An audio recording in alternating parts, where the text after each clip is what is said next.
네. 다음 연도에는 저 말고 우리 성도님들 중에 또 함께 했으면 좋겠습니다. 우리 장로님 기도해 주신 대로 우리 예수님께서 사망 권세를 이기시고 죽으신 지 또 사흘 만에 다시 살아나신 오늘 부활의 아침입니다. 우리 성도님들이 또 예쁘게 이렇게 하나님 앞에 꽃으로 이렇게 장식해 주셔서 더없이 귀한 아침인 것 같습니다. 이 놀랍고 또 귀하고 크신 이 부활의 축복, 부활의 은혜가 여러분과 여러분의 가정 가운데 늘 풍성히 임하시기를 주의 이름으로 축원합니다. 오늘 우리들이 본문으로 받은 말씀은요, 예수님의 이 부활 사실이 오늘 본문에 보니까 무덤을 지키던 천사와 또 빈무덤에 일한 현장과 그리고 죽음을 이기시고 부활하신 주님을 그날에 직접 만난 마리아와 또 그 일행에 의해서 확인이 되고 있는 내용입니다. 사람이 이 땅을 살면서 이렇게 즐겁고 또 슬프고 또 행복하고 또 괴로운 일을 우리가 수없이 반복해서 겪는 것이 보편적인 그런 현상이지만 그 가운데에서도 가장 또 우리가 거부하고 또 두려운 일 하나를 뽑으라면 그럼 무엇을 말할 수 있겠습니까? 아마도 그것은 죽음일 것입니다. 그렇다면 반대로 가장 기쁘고 희망적인 일이라면 그 반대로 죽음을 이기는 일이야말로 또 가장 그런 기쁜 일일 것입니다. 그러나 안타깝게도 모든 사람은 죽음에 이런 아픔은 당해야 하지만 그 죽음을 이기고 다시 살 수 있는 능력은 우리가 가지고 있지 못합니다. 그런데 우리 주님께서 그토록 무서운 죽음을 이기시고 부활하신 것입니다. 뿐만 아니라 우리 주님은 그 부활의 능력과 또 그 부활의 축복을 당신 스스로만 독점하신 것이 아니라 그 부활의 능력을 저와 여러분에게 이렇게 나누어 주시는, 공유해 주시는 그런 은혜와 축복을 주셨다는 것입니다. 그래서 예수님께서 말씀하십니다. 나는 부활이요 생명이니 나를 믿는 자는 죽어도 살겠고 무릇 살아서 나를 믿는 자는 영원히 죽지 아니하리라. 영원히 죽지 아니하리니 이것을 내가 믿느냐. 이렇게 약속의 말씀을 주고 계신 것입니다. 여러분, 이런 점에서 이 기쁨의 아침에 두 가지가 제가 떠올랐는데 여러분에게 두 가지 좀 질문을 한번 던져보겠습니다. 여러분 마음에 받아들이시면 큰 소리로 아멘으로 답해 주시면 좋겠습니다. 첫째, 여러분은요, 주님께서 죽음을 이기시고 3일 만에 다시 사실 것을 조금도 의심 없이 믿습니까? 예, 두 번째, 여러분은 주님의 약속처럼 주님처럼 우리도 죽어도 다시 부활할 수 있다는 사실을 여러분 믿습니까? 예, 이게 부활신앙입니다. 주님이 부활하신 것처럼 저도 여러분도 부활할 수 있다는 믿음, 이게 바로 부활신앙이라는 겁니다. 여러분 믿음대로 되는 축복이 임할 줄 믿습니다. 그렇다면 이 주님의 부활을 믿고 자신의 부활을 믿는 신앙을 가진 사람이라면 그런 믿음을 갖지 못한 사람들과 좀 비교해서 그 삶이 뭔가 좀 분명히 달라야 한다고 저는 생각합니다. 여러분 세상에서요 제일 귀한 보물을 가진 사람과 여러분이 지금 아멘으로 답하셨는데 이렇게 세상에서 가장 귀한 보물을 가진 사람과 또 그것을 갖지 못한 사람, 그 보물을 갖지 못한 사람과의 삶의 내용이 다를 수밖에 없다는 것입니다. 그래서 오늘 본문을 보면은 바로 그런 사실 또 주님의 부활을 믿는 부활신앙을 가진 사람들의 삶은 어떠해야 하는지에 대해서 우리에게 이렇게 교훈을 주고 있습니다. 이 감격스러운 부활 신앙을 생활에 우리가 적용해 나갈 때 부활의 능력과 같은 이런 놀라운 역사가 우리 생활 속에서 일어나리라 그렇게 믿습니다. 그런 부활 신앙을 가진 사람들이 그 신앙을 생활에 어떻게 우리가 적용해 가면서 살아야 할 것인지 오늘 본문을 중심으로 같이 좀 몇 가지 나누면 첫 번째는 뭐냐면 부활 신앙을 가진 사람은요 우리가 기쁘게 살아야 한다는 겁니다. 예수님이 골고다 언덕에서요 십자가에 매달려 죽자 사도들과 모든 성도들은요 가슴을 치면서 이렇게 통곡을 해야만 했습니다. 지난 주간 여러분 고난 주간을 보내면서 이런 기쁨이라는 단어보다는 예수님의 그런 십자가에 걸어가신 길과 또 십자가에 달리신 예수님을 생각하면서 마음에 이런 어떤 슬픔이 각자에게 있었을 것입니다. 당시 그들도 그랬습니다. 그들의 가슴과 얼굴에는 기쁨보다는 이런 슬픔이 더 많았다는 것입니다. 어쩌면 당연한 것일 것입니다. 하지만 그 후에 3일이 지난 후에 이 새벽일 밝아올 쯤에 이 새벽 미명에 우리 주님께서는 오늘 말씀에 나와 있는 대로 죽음을 이기시고 무덤에서 살아나오신 것입니다. 그렇게 부활하신 주님을 막달라 마리아 일행이 오늘 직접 만나고 있는 것을 우리가 읽었습니다. 그 역사적인 현장의 일을 한번 여러분 상상해 보시기 바랍니다. 조금 전까지만 해도 막달라 마리아를 비롯한 그 여인들은요, 역시도 가슴 찢어지는 그러한 슬픔과 아픔을 안고서 울면서 이곳, 즉 예수님이 이렇게 무덤에 있는 곳에 이제 올 수밖에 없었던 겁니다. 그런데 주님께서 묻히신 이런 무덤에 이르자 주님께서 죽음을 이기시고 또 부활하신 정황이 여기저기서 이렇게 막 보게 됩니다.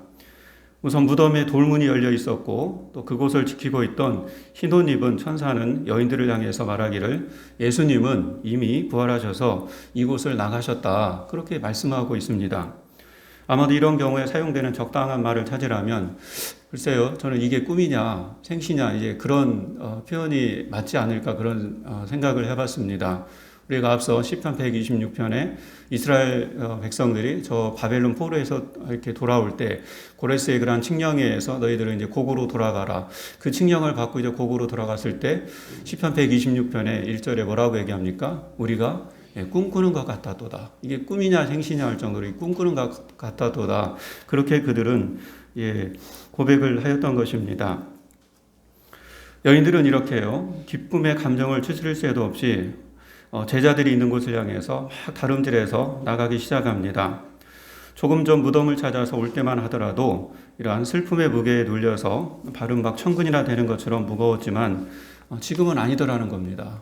우리의 이러한 부활의 주님을 만나러 가는 매일의 그러한 주일의 발걸음이 이랬으면 좋겠습니다. 교회 오는 발걸음. 세상 속에서 뭔가 막 근심과 걱정과 염려로 인해서 막 무거워서 우리의 발걸음이 막 무거워서 교회를 이렇게 왔지만 교회에서 또 이 부활의 주님을 내가 잊고 있다가 다시 한번 말씀을 통해서 또 이 예배를 통해서 회복되어서 교회 밖을 나갈 때는 이 막달라 마리아 그 일행처럼 뭔가 막 이렇게 기뻐서 가벼운 발걸음으로 또 세상 가운데 나아가는 우리들의 그러한 삶을 한번 이렇게 묵상해 봤습니다.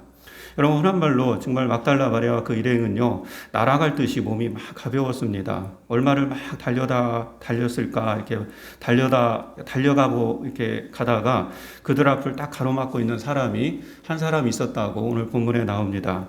여인들의 발길을 멈추고 그 사람을 보았는데 그 분이 바로 부활하신 그런 예수님이셨습니다.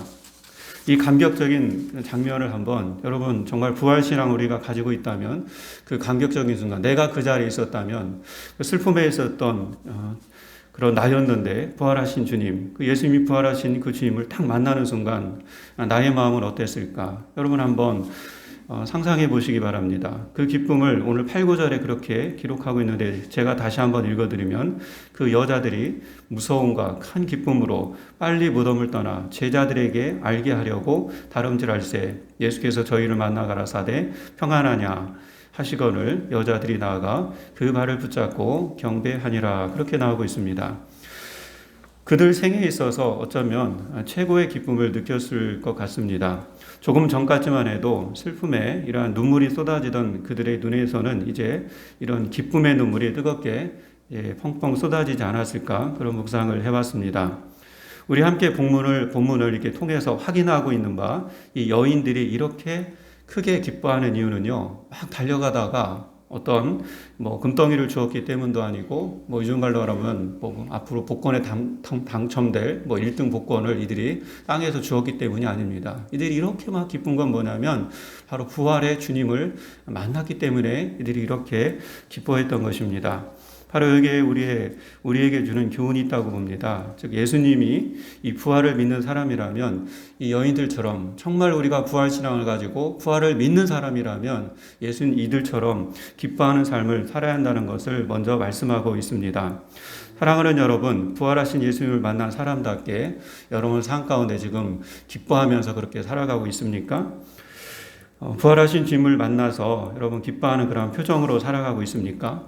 아니면 아직도 내가 부활신앙은 가지고 있지만 여전히 내 삶의 무게에 눌려가지고 슬픔과 이런 근심의 얼굴로 눌린 삶의 그러한 모습으로 살아가고 있습니까? 막달라 마리 일행도요, 부활하신 예수님을 만나기 전에는 초상집에 앉아 있는 것처럼 그들은 우울하고 늘 슬픈 표정이었습니다. 그러나 부활하신 예수님을 만나고 나니까 이제는 정말 최고의 그러한 기쁨으로, 그런 기쁨의 표정으로 얼굴로 그렇게 바뀌었다는 것입니다. 그래서 성경은 사도 바울도 그렇게 얘기했지만 이 부활의 신앙, 이 부활의 신앙을 가진 사람은, 또 이 신앙을 진실로 믿는 사람은 빌립보서에 보면은 기뻐하라, 내가 다시 말하노니 기뻐하라, 그렇게 말씀하고 있습니다. 사랑하는 여러분, 이렇게 주님은 부활의 첫 열매가 되셨을 뿐만 아니라 이 부활의 복, 이 부활의 은혜를 자신만 소유한 게 아닙니다. 우리도 주님처럼 부활할 수 있다라는 그 복을 저와 여러분에게, 그를 믿는 자에게 그렇게 공유해 주셨습니다. 그래서 부활하신 예수님을 날마다 만나면서 사는 것이 얼마나 좋은 일입니까?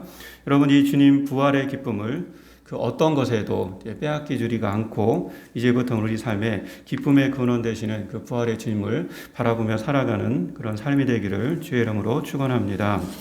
두 번째는요, 오늘 보니까 부활 신앙을 가진 사람은 두려워하지 말고 담대하게 살아야 한다라고 말씀합니다. 오늘 말씀을 10절을 보면 부활하신 예수님께서 여인들을 만나셔서 하시는 말씀이 무서워 말라, 그렇게 말씀하고 계십니다. 이 말씀 속에는 예수님께서 부활하셨으니 이제부터는 슬퍼하지도 말고 근심하지도 말고 또 무서워하지도 말라라는 그런 여러 복합적인 내용이 포함되어 있을 것입니다. 여러분, 맞습니다. 여인들은요, 이제 예수님의 부활을 확인한 이상 이제 근심하고 슬퍼하고 아파할 필요가 없습니다. 여러분, 예수님이 죽기 전에, 십자가에 달리기 전에 뭐 바리새인이든 뭐 대제사장이든 누가 이 예수님의 일행을 이렇게 뭐 핍박하고 또 여러 위협을 가한다 하더라도 그들은 그렇게 걱정하지 않았어요. 왜? 거기에 예수님이 계시니까. 심지어 제자들과 이제 갈릴리를 가다가 풍랑이 불어도요, 걱정하지 않았습니다. 왜? 거기 예수님이 계시니까. 예수님이 계시니까 이들은요, 이런 근심과 이 슬픔이 없었다는 겁니다. 무서워할 이유가 없었습니다. 그런데 예수님이 이렇게 죽으시니까, 안 보이니까, 사라지니까 이들이 이제 무서웠던 거죠. 그래서 예수님이 이렇게 부활한 이상 이런 것들을 우리가 가져야 될 필요가 없다는 것입니다.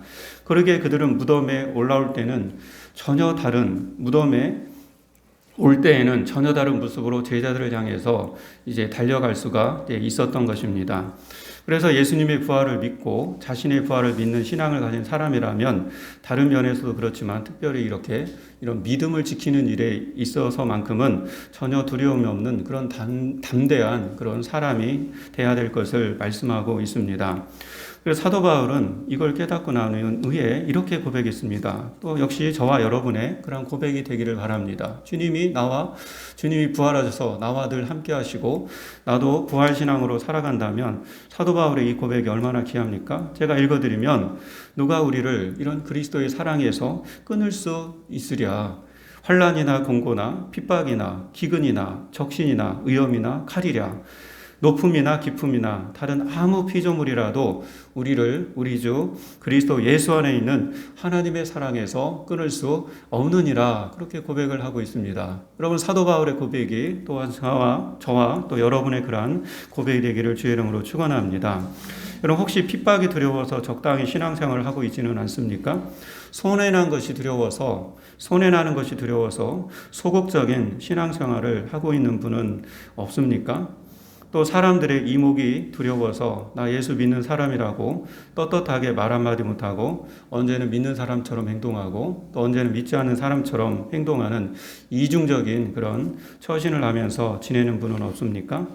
사실 우리는 이런 마음이 다 있습니다. 예수님의 수제자라고 했던 베드로도 그렇지 않습니까? 베드로가 또 그렇지 않습니까? 사실 베드로가 비겁하고 참 겁 많은 그런 사람이었습니다. 예수님을 그렇게 잘 따르다가도 자기가 이제 마지막에 붙들릴까봐 두려워서 어린 여종 앞에서 예수님을 모른다고 그것도 3번이나 부인할 정도로 겁이 많던 그런 베드로였다는 것입니다.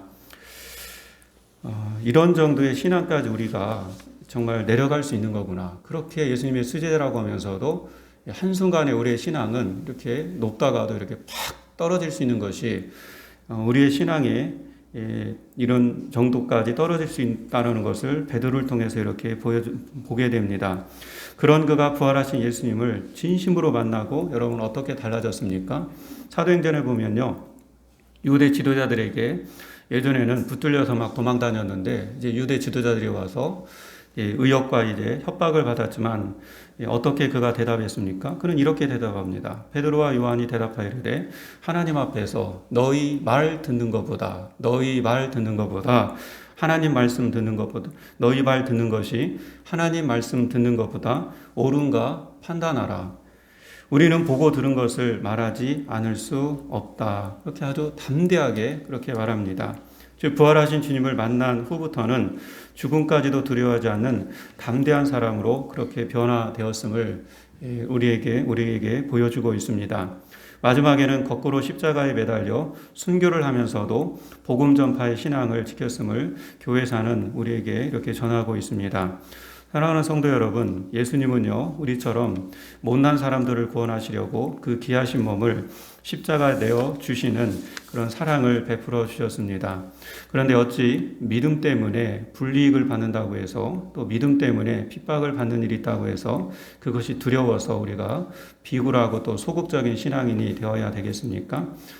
죽음을 이기시고 또 부활하신 주님을 믿는 사람답게 진정 우리가 담대한 그런 그리스도의 모습으로 살아가는 이후에 부활 신앙을 간직한 저와 여러분이 되기를 다시 한번 주의 이름으로 축원합니다. 세 번째는요, 부활 신앙을 가진 사람은요, 이 기쁨의 소식을 전해야 한다라고 그렇게 말씀합니다. 본문 7절을 보면 예수님의 부활 소식을 알려준 천사가 하는 말이 빨리 가서 이 소식을 제자들에게 알리라라고 그렇게 말했습니다. 여러분, 무슨 소식을 알리라고 했습니까? 7절을 다시 보면 예수님이 죽은 자 가운데서 살아나셨다라는 것을 알리라는 겁니다. 또 하나 그 다음에 나오는데 제자들보다 먼저 갈릴리로 가셔서 거기서 뵙겠다는 그런 내용이었습니다. 제자들에게 갈릴리로 오라는 거죠. 앞서 살아 계실 때도 제자들에게 먼저 말씀하셨는데 보라 내가 너희에게 말씀하셨는데 이제 갈릴리로 이제 간다라고 이제 거기서 이제 만날 것이라고 그렇게 이제 말씀해 주셨습니다. 이 일에 대해서 7절 마지막 절에 보니까 보라 내가 너희에게 일렀느니라 하면서 이 소식을 반드시 제자들에게 전해야 한다라는 것을 말하였습니다. 마찬가지로 이 말씀을 읽을 때 저와 여러분도 예수님이 살아나심과 또 갈릴리에서 만나야 된다는 것을 또 반드시 그들의 사람들에게 전해야 된다는 말씀으로 우리가 봤습니다. 여러분 천사가 특별히 제자들에게 갈릴리로 가서 그를 뵈라는 말씀이 어떤 말씀일까요? 예수님은요 다 도망간 제자들에게 너희들이 왜 다 도망가냐, 이렇게 어려울 때 다 도망가면 되겠냐, 왜 이렇게 믿음이 성숙하지 못하느냐 그렇게 말하지 않고요, 갈릴리로 가서 만나자 이제 그렇게 말씀했습니다. 여러분 왜 갈릴리에서 만나자고 했을까요? 여러분이 알다시피 갈릴리는요 주님이 제자들과 첫사랑을 나누었던 장소입니다. 주님의 비전을 그들에게 심어 주었던 장소입니다. 정말 고기 잡는 그런 베드로에게 또 야고보에게 요한에게 안드레에게 이제 너희들은 고기를 잡는 것이 아니라 사람을 낚는 사람에게 주님의 복음, 이 하나님 나라를 전하는 그런 사람이 되어야 된다라는 주님의 비전을 받았던 장소가 또 갈릴리입니다. 그곳에서 다시 한번 주의 사랑을 회복시키고 나가자는 주님의 뜻이 거기에 담겨 있는 것입니다. 여러분 우리가 막 어떤 복음을 전하기 위해서 전해지는 것이 아닙니다. 먼저 부활 신앙 속에 우리가 주님과의 이러한 사랑이 회복되어야 된다는 것을 말씀하고 있는 것입니다.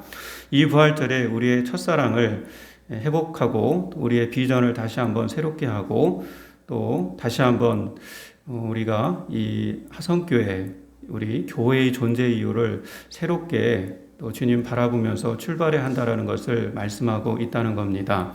사랑하는 여러분, 이 부활 신앙만이 주님과의 사랑을 회복시킨다는 것을 꼭 기억하시기 바랍니다. 이 부활 신앙을 가졌을 때 이 베드로처럼 새롭게 이렇게 회복되어서 그 사랑이 우리를 이렇게 열심으로 이끕니다. 열심히 하락에 사는 게 아니라 이 사랑이 부어지지 않으면 이제 열심히 충성도 이제 나가지 않는다라는 거죠.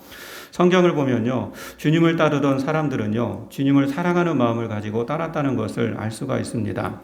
베드로는 다른 사람은 다 버려도 주와 함께 죽을지언정 주님을 버리지 않겠다고 주님에 대한 굳건한 사랑을 고백했습니다. 그런 사랑을 막 고백할 때 주님을 막 열심히 있게 따랐습니다.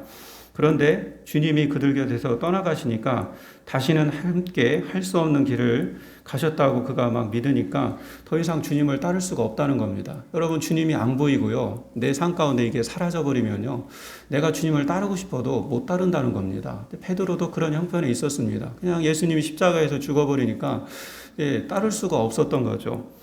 그런데 주님이요, 다시 사신 것입니다. 그리고 그 제자들에게 오신 겁니다. 저에게 오고 여러분에게 주님이 다시 오시면 그 사랑이 회복되면은 베드로가 그랬듯이 우리도 주님을 따르게 된다는 것입니다. 다시 옛날로 돌아가려고 하는, 그래서 고기 잡으러 돌아가려 하는 베드로에게 주님께서 3번이나 물으신 것이 무엇입니까? 베드로야, 네가 나를 사랑하느냐? 네가 진정 나를 사랑하는 그 사랑이 회복되었느냐? 그렇게 묻고 계시는 거거든요.